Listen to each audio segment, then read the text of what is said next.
Hi, അടിപൊളി ബസ്സിലേക്ക് എല്ലാവർക്കും സ്വാഗതം. അപ്പൊ ഇന്ന് എന്താണ് ഞാൻ തോട്ടിക്കായിട്ടാണ് നിൽക്കുന്നത്.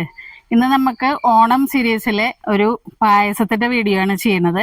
അപ്പൊ നമ്മള് ഇളനീർ പായസമാണ് ഉണ്ടാക്കാൻ പോകുന്നതെന്ന്. അപ്പൊ നമുക്കിന്ന് അത് ഇളനീരൊന്നും ഇടാന്ന് വിചാരിച്ചിട്ടാണ് ഞാൻ തോട്ടിയൊക്കെ പിടിച്ച് നിൽക്കണേട്ടോ. അപ്പൊ നമുക്കൊന്ന് ഇളനീര് ഇടാം.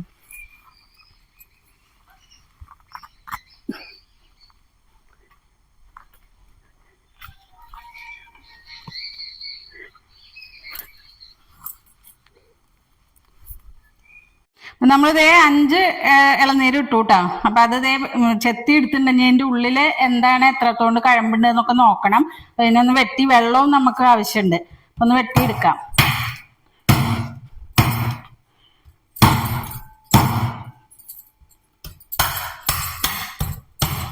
അപ്പൊ അതേ കണ്ട, ഇതിന് അത്യാവശ്യം കഴമ്പുണ്ട് കേട്ടോ. ഇതിന്റെ വെള്ളം നമുക്ക് സെപ്പറേറ്റ് ചെയ്ത് എടുക്കണം. വെള്ളം നമുക്കൊരു ബൗളിലേക്ക് ഒഴിച്ചു കൊടുക്കാം. ഇതുപോലെ ഇതെല്ലാം നമുക്കൊന്ന് വെട്ടിയെടുക്കാം കേട്ടോ. നമ്മളിട്ട് ഇളനീരുന്നതേ മലായി എടുത്തിട്ടുണ്ട് കേട്ടോ. അതിന്റെ കഴമ്പ് ഇനി ഇതിനെ നമുക്ക് കുറച്ച് അരയ്ക്കാനും വേണം, കുറച്ച് കട്ട് ചെയ്തിട്ട് ഇടാനും വേണം. ഉണ്ടോ? ഇതിന്റെ ചിരട്ടയുടെ ഭാഗം അധികം വരാണ്ട് നോക്കണം കേട്ടോ. ആ മഞ്ഞ കളർ അധികം വന്നു കഴിഞ്ഞാലേ നമ്മളെ പായസത്തിന്റെ കളർ മാറും. അപ്പൊ അതില്ലാണ്ട് എടുക്കാൻ നോക്കണം.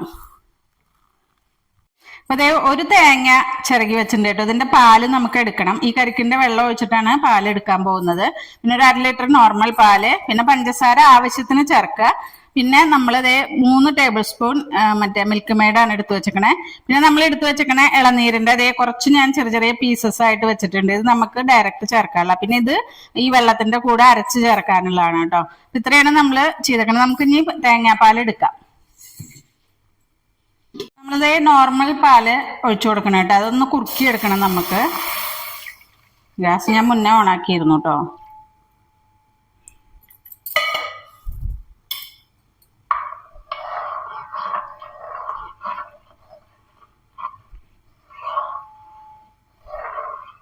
നമുക്കൊരു 3 ടീസ്പൂൺ പഞ്ചസാര ഇട്ട് കൊടുക്കാം കേട്ടോ. എന്നിട്ട് മിൽക്ക് മെയ്ഡും കൂടി ചേർത്തിട്ട് പിന്നെ മധുരം നമുക്ക് ആവശ്യമുണ്ടെങ്കിൽ മാത്രം എക്സ്ട്രാ ചേർത്താൽ മതി.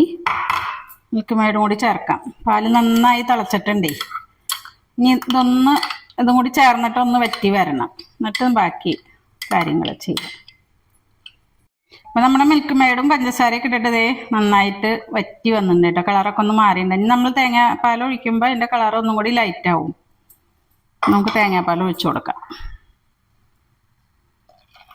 കട്ടി തേങ്ങാപ്പാലാട്ടോ. 1-ാം പാല് മാത്രമേ എടുത്തിട്ടുള്ളൂ. ഇതൊന്ന് ജസ്റ്റ് ഒന്ന് തിളച്ച് വരുന്നതോട് കൂടിയിട്ട് നമുക്ക് മറ്റേ ഇത് ചേർക്കാം, അരച്ച് വെച്ചത് ചേർക്കാം.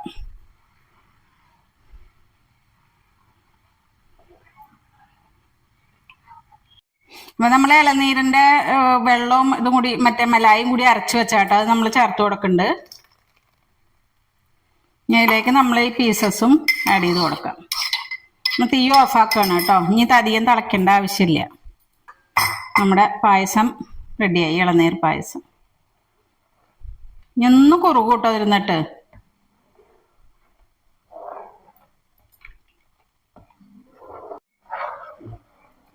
നമുക്കതൊരു സെർവിങ് ബൗളിലേക്ക് മാറ്റാം. ചെറിയൊരു ഉരുളിയിലേക്ക് മാറ്റാം.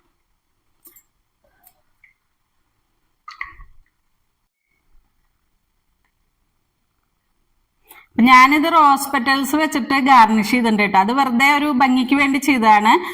ഇതില് നമ്മള് അണ്ടിപ്പരിപ്പോ മറ്റേ ഏലക്കായ ഒന്നും ഇട്ട് കഴിഞ്ഞാൽ അതിന്റെ ടേസ്റ്റാണ് നമുക്ക് കിട്ടുക. അപ്പൊ ഇതിൽ പ്ലെയിൻ ആയിട്ട് കഴിക്കുന്നതാണ് നല്ലത്.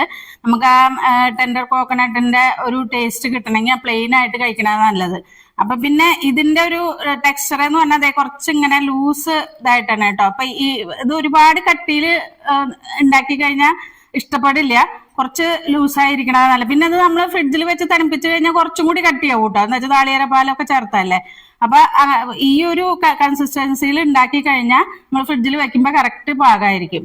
നമുക്കൊന്ന് കഴിച്ചു നോക്കാം ഇതിന്റെ ടേസ്റ്റ്. നല്ല സൂപ്പർ ടേസ്റ്റ് ആയിട്ട്. ആ ഇളനീരിന്റെയും മറ്റേ കരിക്കിന്റെയും ഇളനീരിന്റെ ഇടയിലുള്ള ഒരു പാകല്ലേ, ആ ഒരു ടേസ്റ്റ് ആണ് ഇതിന് വരുന്നത്. നമ്മൾ വേറെ എക്സ്ട്രാ ഒന്നും ചേർക്കാത്ത കാരണം കറക്റ്റ് ആ ടെൻഡർ കോക്കനട്ടിന്റെ ടേസ്റ്റ് കിട്ടുന്നുണ്ട്. അപ്പൊ സൂപ്പർ ടേസ്റ്റ് ആണ്. ഓണത്തിന് വെറൈറ്റി ആയിട്ടൊരു പായസം എല്ലാവരും ട്രൈ ചെയ്ത് നോക്കുക. വീണ്ടും ഒരു വീഡിയോയുമായി കാണുന്നവരേക്കും ഓക്കെ ബൈ.